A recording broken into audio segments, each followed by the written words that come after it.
kasalanan ko'y iyong pawiin, ayon din sa iyong pag-ibig sa akin. Linisin mo sana ang aking karunungan at patawarin mo ang aking kasalanan. Ako'y kaawaan, o mahal kong Diyos, sang-ayon sa iyong kagandahang loob. Mga kasalanan ko'y iyong pawiin, ayon din sa iyong pag-ibig sa akin. Simulan po natin ang ating pagdiriwang sa ngalan ng Ama at ng Anak at ng Espiritu Santo. Amen. Ang pagpapala ng ating Panginoong Hesukristo, ang pag-ibig ng Diyos Ama at ang pakikipagkaisa ng Espiritu Santo naway sumainyong lahat. At sumaiyo rin. Mga kapatid kay Kristo at mga kadiboto, muli tayo po ay tinipon ng ating Nuestro Padre Jesus Nazareno bilang kaanib ng angkan ng Diyos. Tinipon niya ang bawat isa sa atin sapagkat mahal niya tayo. Kaya dumulog po tayo sa ating maawaing Panginoon na nagpapatawad ng lubos. Sinugong tagapagpagaling sa mga nagsisisi, Panginoon, kaawaan mo kami. Panginoon, kaawaan mo kami. Dumating na tagapag-aniyayang mga makasalanan ay magsisi, Kristo, kaawaan mo kami. Kristo, kaawaan mo kami. Nakaluklok ka sa kanan ng Diyos Ama para ipamagitan kami. Panginoon, kaawaan mo kami. Panginoon, kaawaan mo kami. Kaawaan tayo ng makapangyarihang Diyos. Patawarin tayo sa ating mga kasalanan at patnubayan tayo sa buhay na walang hanggan. Amen. Manalangin tayo. Ama naming makapangyarihan, sa iyong pagmamahal na aming maaasahan, nagiging dalisay at matibay ang iyong sambayanan. Hindi ito makaiiral kapag hindi mo pinatnubayan, kaya't sa pagsubaybay mo, lagi mo kaming pangasiwaan sa pamamagitan ni Hesukristo, kasama ng Espiritu Santo, magpa sa walang hanggan. Amen. Magsiupo muna ang lahat.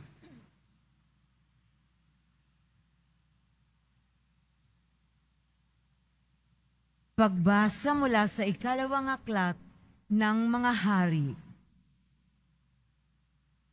Noong mga araw na iyon, sa Syria ay may isang pinuno ng hukbo na labis na kinalulugdan ng hari, pagkat matapang siya, makapangyarihan at pinapatnubayan ng Panginoon, kaya laging matagumpay ang Syria. Ngunit siya'y ketongin. Siya ay sinaaman. Minsan, ang mga taga-Syria ay nakabihag ng isang babaeng Israelita. Ginawa nila itong katulong ng asawa ni Naaman.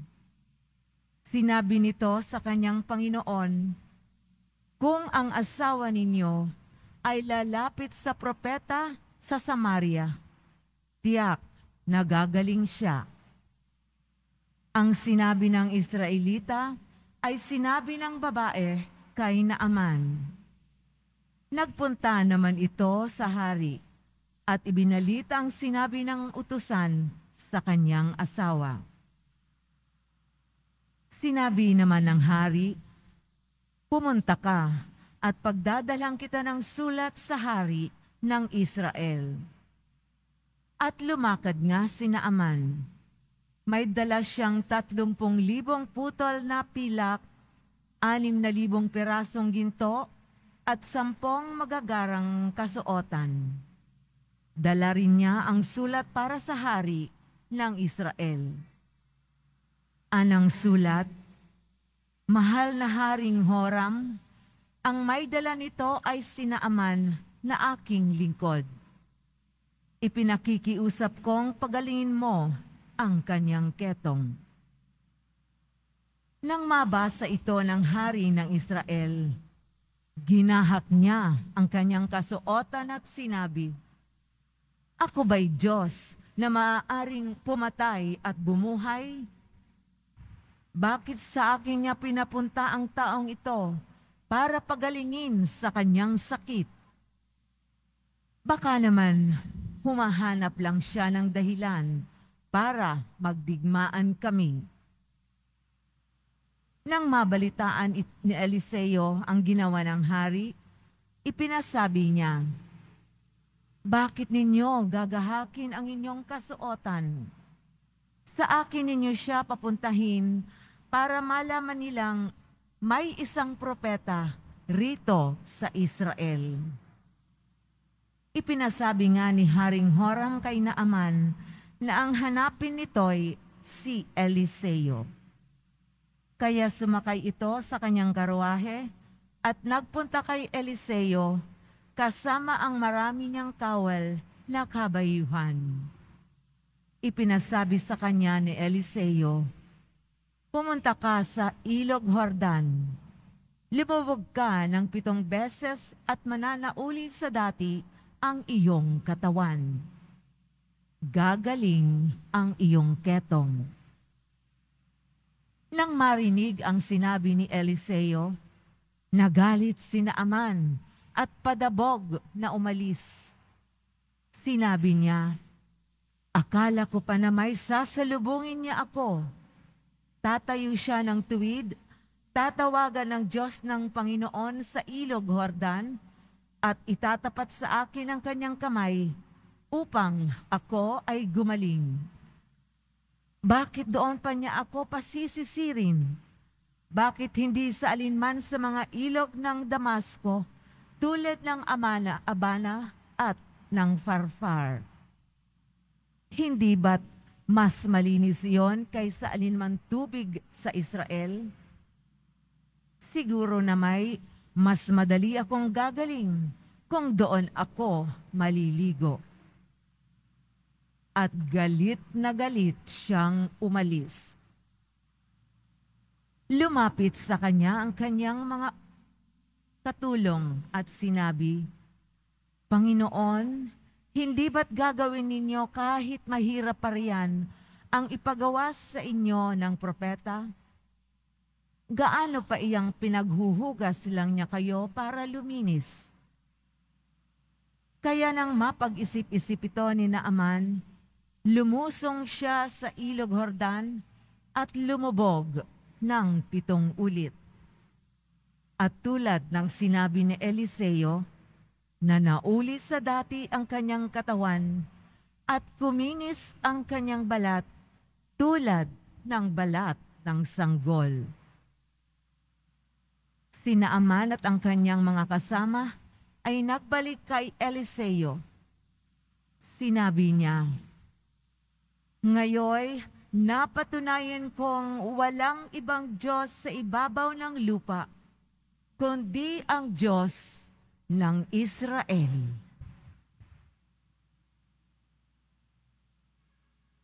Ang salita ng Diyos. Salamat sa Diyos. Aking kinasasabikan ang Diyos na nabubuhay. Aking kinasasabikan ng Diyos na nabubuhay.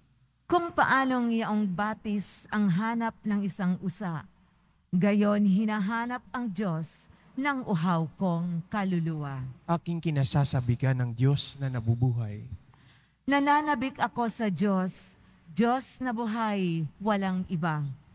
Kailan kaya maaaring sa harap mo ay sumamba? Aking kinasasabikan ang Diyos na nabubuhay. Ang totoo at ang liwanag, buhat sa iyo ay pakamtan, upang sa Siyon ay mabalik sa bundok mong dakong banal. Sa bundok mong pinagpala, at sa templo mong tirahan. Aking kinasasabikan ang Diyos na nabubuhay. Sa dambana mo, O Diyos, ako naman ay dudulog.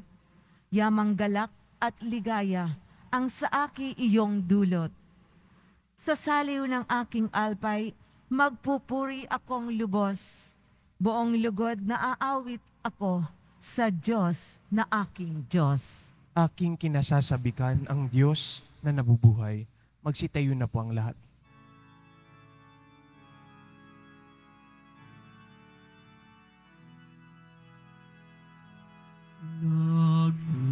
Nagpupuri kami sa iyo, Panginoong Jesucristo.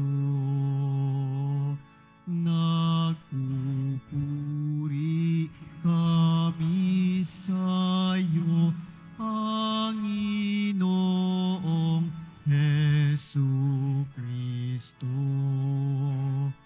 Umaasa ako sa Diyos, nagtitiwala ng lubos sa salitang nagdudulot ng pag-ibig na mataos upang kamtin ang pagtubos. Nagpupuri kami sa iyo, Panginoong Jesucristo. Sumainyo ang Panginoon. At sumaiyo rin. Ang mabuting balita ng Panginoon ayon kay San Lucas. Papuri sa iyo, Panginoon. Nang dumating si Jesus sa Nazaret, sinabi niya sa mga nasa sinagoga, "Tandaan ninyo, walang propetang kinikilala sa kaniyang sariling bayan.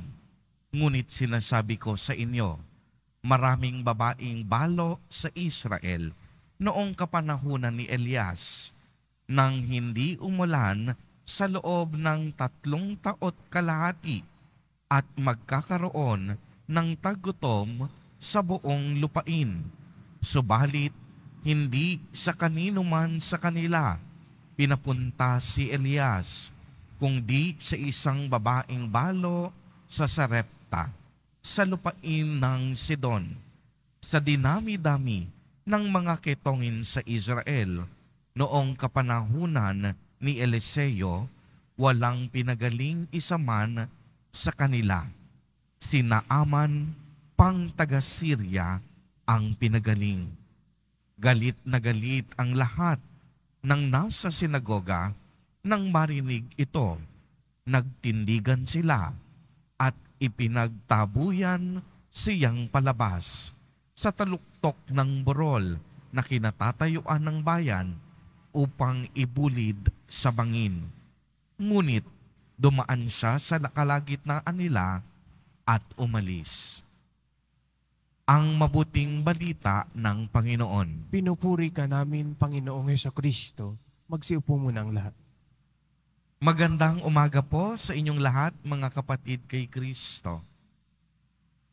Sa lahat po ng ating mga taga-subaybay sa iba't ibang online platforms at sa lahat ng ating mga kadiboto sa iba't ibang panig ng Pilipinas at maging sa buong mundo kung saan tayo ay naaabot ngayon ng ating live streaming.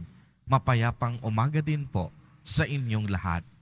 Purihin at dakilain natin ang ating Panginoon, ang mahal na poong Jesus Nazareno.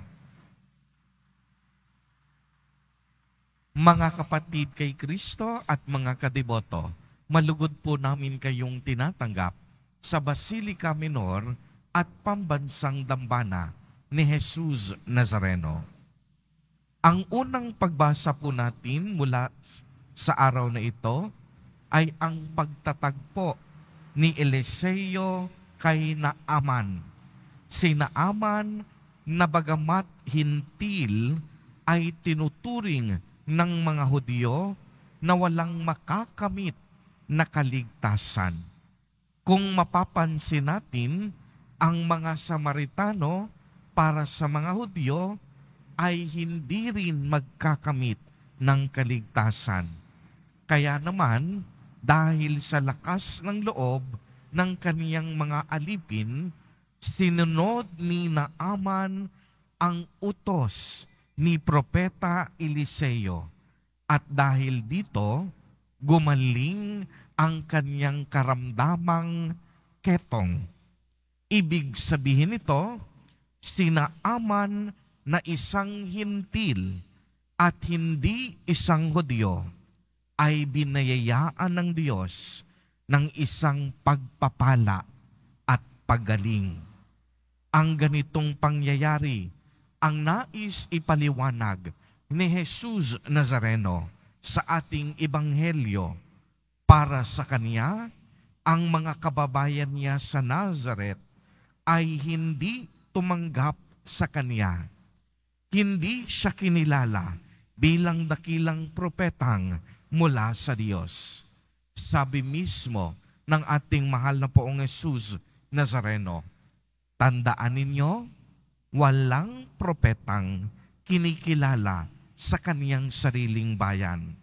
Kaya naman, imbis na mga Hudyo ang nakatanggap ng mga pagpapala, ay napunta ito sa mga hintil at Samaritano. Sadya kasing matigas ang kanilang mga puso, hanggang sa kahuli-hulihan ay hindi sila nanampalataya kay Jesus at hindi nila sila tinanggap. Pagmasdan ninyo ang mga ginawa ng tao sa sinagoga pagkatapos magpaliwanag ni Jesus Nazareno. Galit na galit silang pinakikinggan si Jesus. Kaya sila ay nagtindigan at ipinagtabuyan siyang palabas sa taluktok ng burol na kinatatayuan ng bayan upang ibulid sana siya sa bangin. Mabuti na lamang at nakalabas agad si Jesus mula sa kanilang kalagitnaan. Ngayong panahon po ng Kwaresma, naitanong na po ba natin sa ating mga sarili kung gaano kabuo ang ating pananampalataya na kilalanin at tanggapin si Jesus Nazareno bilang anak ng Diyos Ama? Itinuturing ba natin siya bilang ating dakilang hari, tunay na propeta at dakilang manggagamot? Mga kapatid kay Kristo at mga kadiboto, ngayong tayo ay naghahanda para sa Pasko ng pagkabuhay, ay wag po sana nating patigasin ang ating mga puso. Uulitin ko po, wag po sana nating patigasin ang ating mga puso. Manampalataya tayo kay Kristo, ang ating Nuestro Padre, Jesus Nazareno. Siya po at wala nang iba pa ang ating kaligtasan. Si Jesus Nazareno, ang tunay na daan, ang totoong katotohanan, at ang tunay na buhay.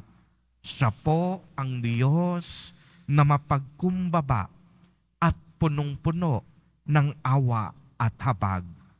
Nagpakababa siya hanggang sa kamatayan sa krus upang ipadama niya ang kanyang dakilang pag-ibig sa ating lahat.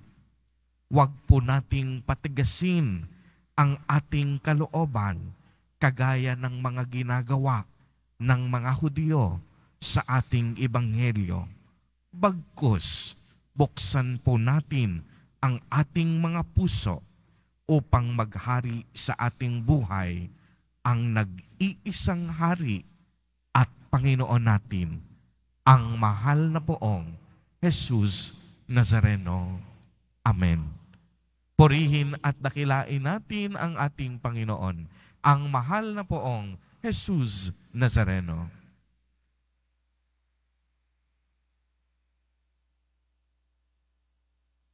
Magsitayo na po ang lahat.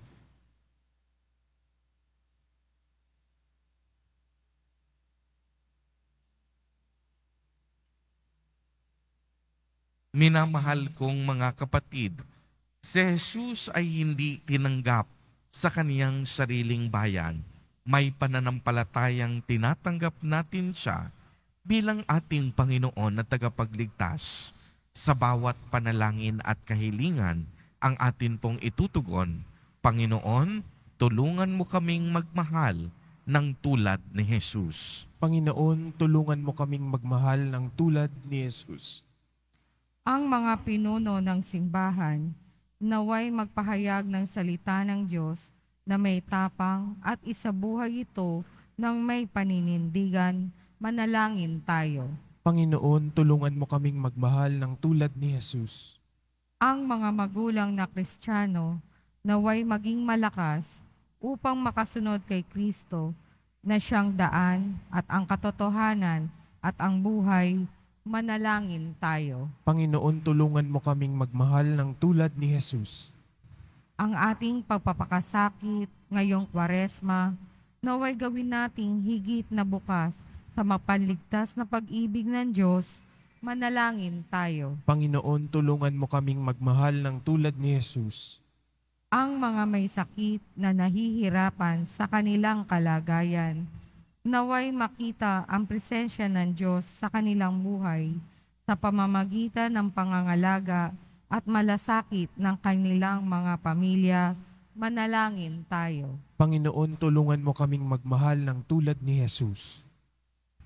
Ama naming makapangyarihan, sapagkat wala sa aming lumalapit kay Jesus kung hindi mo kami akayin sa Kanya. Hinihiling namin ito sa pamamagitan ni Kristo na aming Panginoon. Amen. Magsiupo muna ang lahat.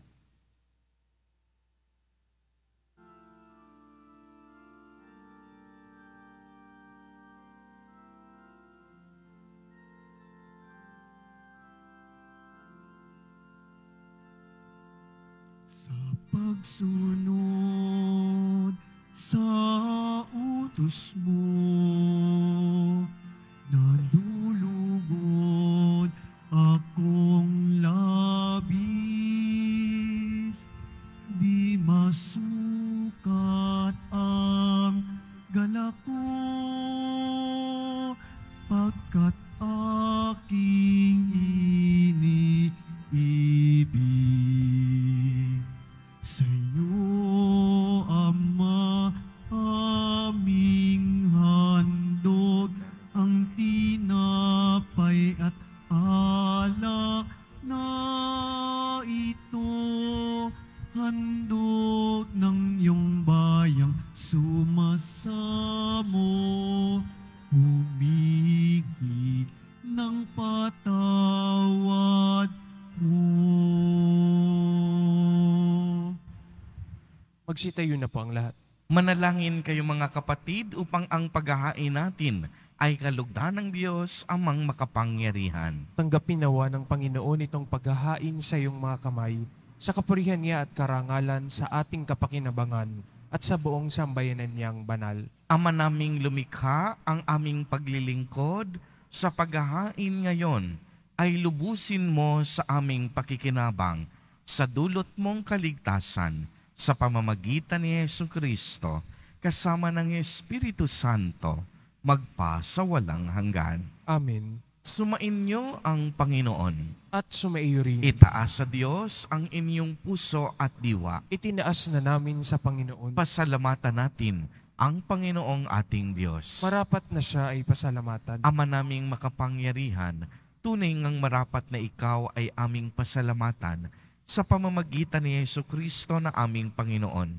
Sa aming kusang pagtitiis ng hirap, tinutulungan mong aming maitumpak ang kinamihas ng pagsalungat sa pananagutang iyong iniatas sa aming pagtupad sa anak mong mahal na nagpakasakit para sa tanan ang pagsisikap nami iyong kinalulugdan at ang pagpapakabuti nami iyong ikinararangal.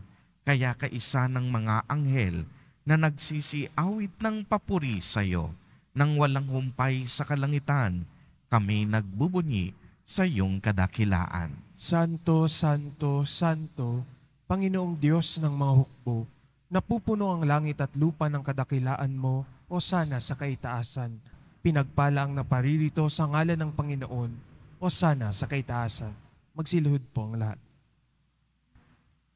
Ama naming banal, ikaw ang bukal ng tanang kabanalan.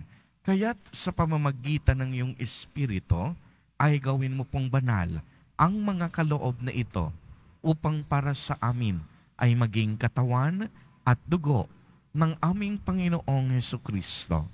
Bago niya pinagtiis ang kusang loob na maging handog, hinawakan niya ang tinapay, pinasalamatan kaniya, pinagati-hati niya iyon, iniabot sa kaniyang mga alagad at sinabi, "Tanggapin ninyong lahat ito at kanin.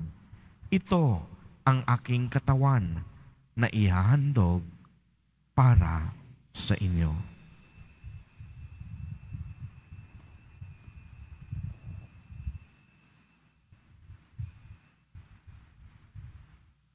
Gayon din naman noong matapos ang hapunan, hinawakan niya ang kalis, muli kanyang pinasalamatan. Iniabot niya ang kalis sa kaniyang mga alagad at sinabi, "Tanggapin ninyong lahat ito at inumin. Ito ang kalis ng aking dugo, ng bago at walang hanggang tipan, ang aking dugo na ibubuhos para sa inyo at para sa lahat sa ikapagpapatawad ng mga kasalanan. Gawin ninyo ito sa pag-alaala sa akin."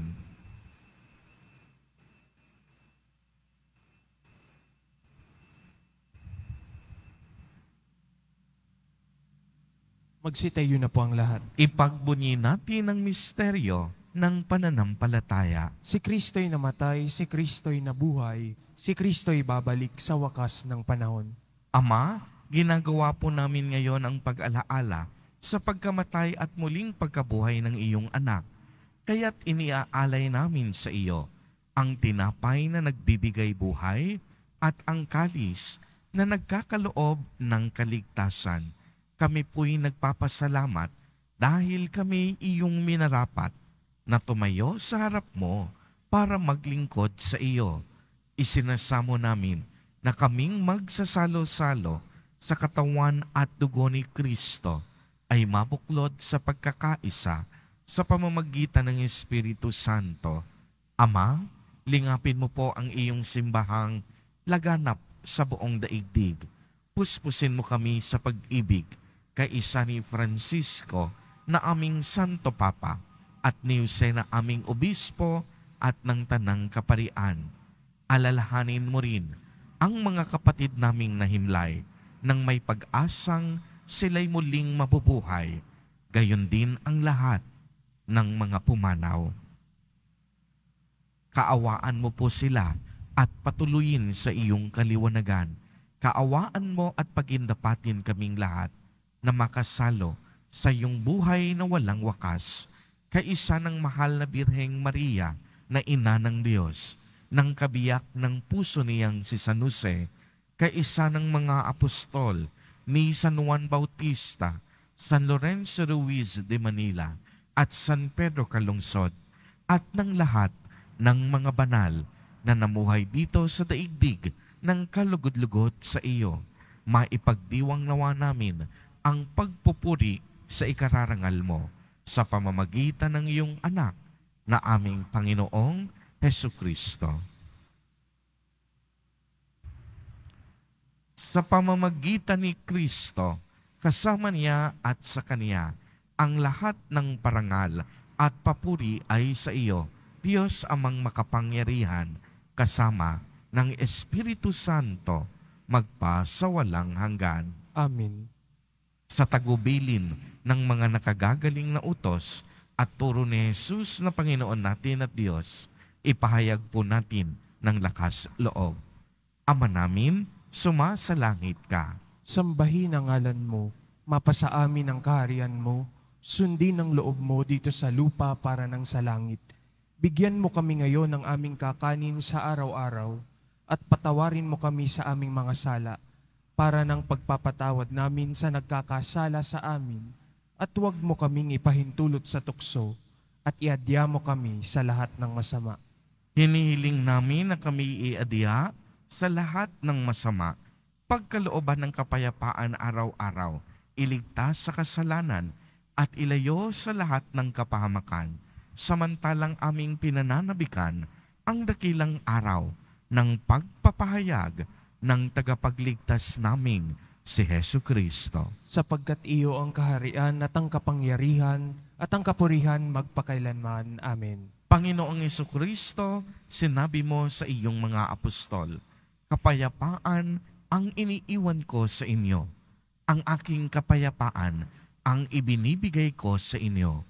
Tunghayan mo ang aming pananampalataya at huwag ang napakarami at paulit-ulit naming pagkakasala.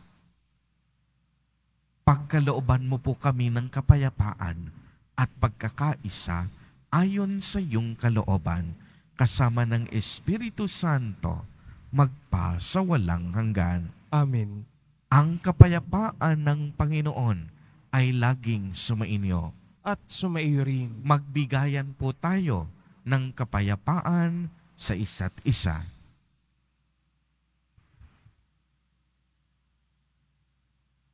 Kordero ng Diyos, na nag-aalis ng mga kasalanan ng sanlibutan, maawa ka sa amin.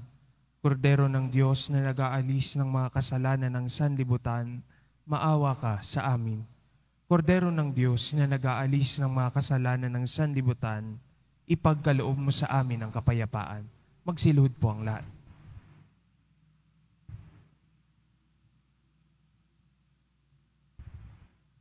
Mga kapatid kay Kristo at mga kadiboto, narito ang ating Nuestro Padre, Jesus Nazareno. Lumapit po tayo sa Kanya at magbalik loob. Siya ang kordero ng Diyos. Siya ang nag-aalis ng mga kasalanan ng sanlibutan. Mapapalad po tayo na inaanyayahan sa Kaniyang piging. Panginoon, hindi ako karapat-dapat na magpatuloy sa iyo, ngunit sa isang salita mo lamang ay gagaling na ako. Ipagsanggalang nawa tayo ng katawan at dugo ni Kristo para sa buhay na walang hanggan. Amen.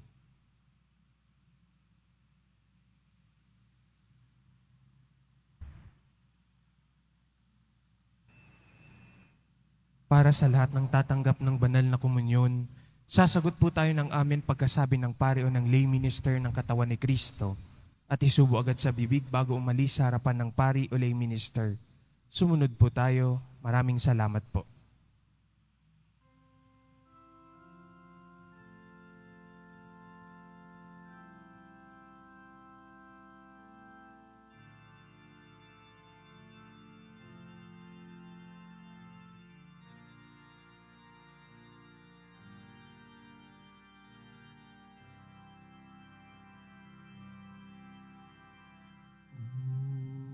Jesus, ilumin mo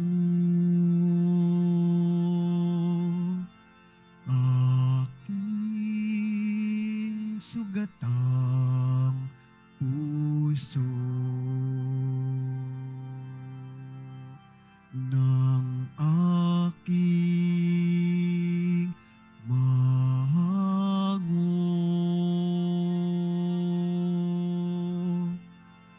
kapwang kong kasing bigo,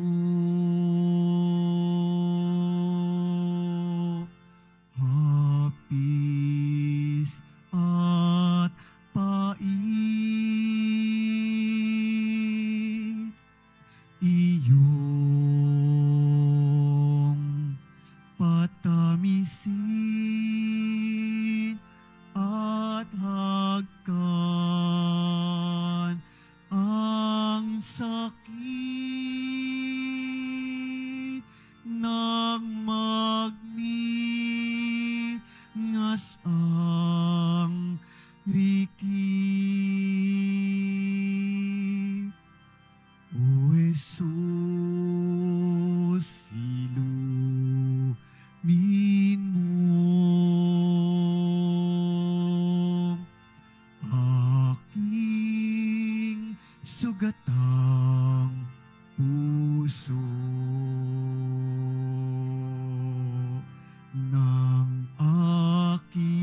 Ang lahat po ay inaanyayahan, lalo na ang mga may sakit o may karamdaman sa ating Healing Mass and Service sa darating na March 7, Huwebes, sa ganap na ika-6 ng gabi.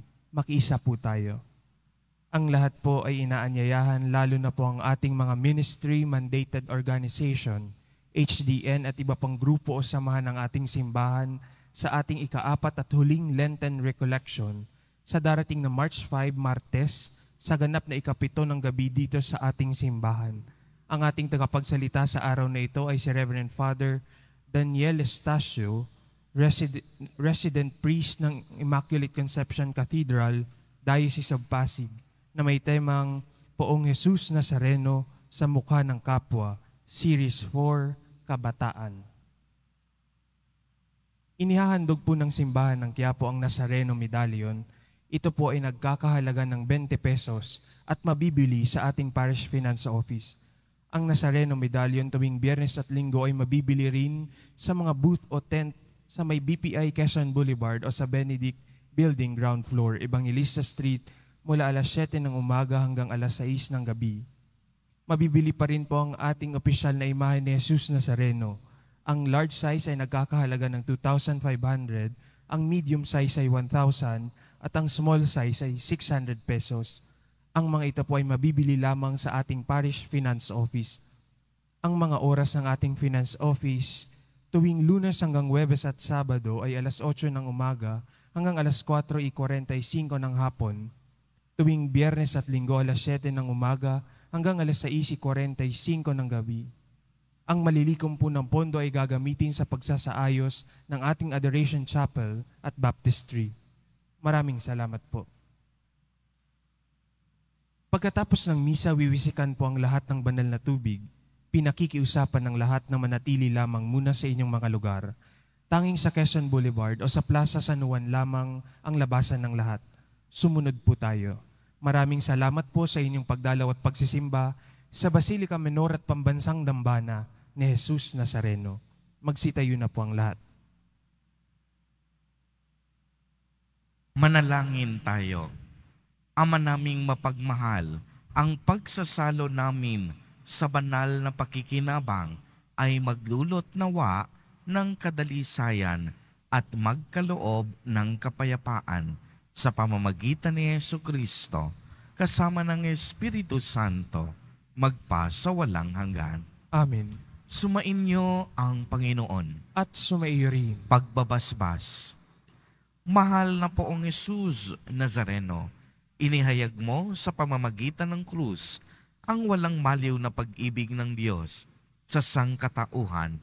Pakinggan mo ang kahilingan ng iyong angkan na nagsusumamo sa iyo. Makamtan nawa nila ang iyong katugunan at tanggapin ang kasagutan na may utang na loob na tinatanaw. Basbasan din po ninyo ang mga daladala nilang mga imahen at dasalan. Sa pamamagitan ng bendisyon na ito, naway maalala nila ang mga pangako nila noon sa binyag na ikaw ang kanilang iibigin at paglilingkuran bilang Panginoon magpasawalang hanggan. Amen. At pagpalain po kayong lahat at ng inyong buong pamilya ng makapangyarihang Diyos, Ama, Anak, at Espiritu Santo. Amen. Humayo kayong taglay ang pag-ibig at kapayapaan ng Poong Jesus Nazareno. Salamat sa Diyos.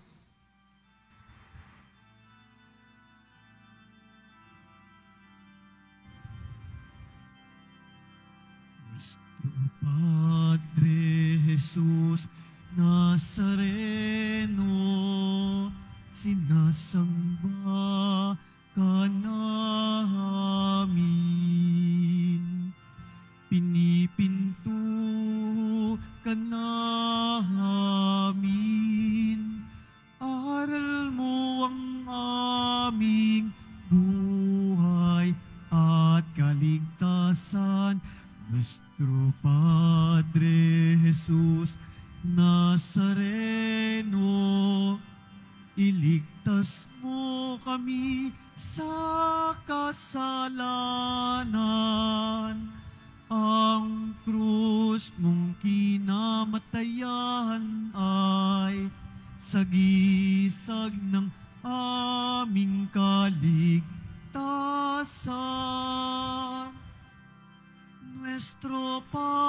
Padre Jesus Nazareno, dinarangal ka namin. Nuestro Padre Jesus Nazareno, nilulwalhati ka namin. Nuestro Padre Jesus Nazareno, dinarangal ka namin. Nuestro Padre Jesus Nazareno,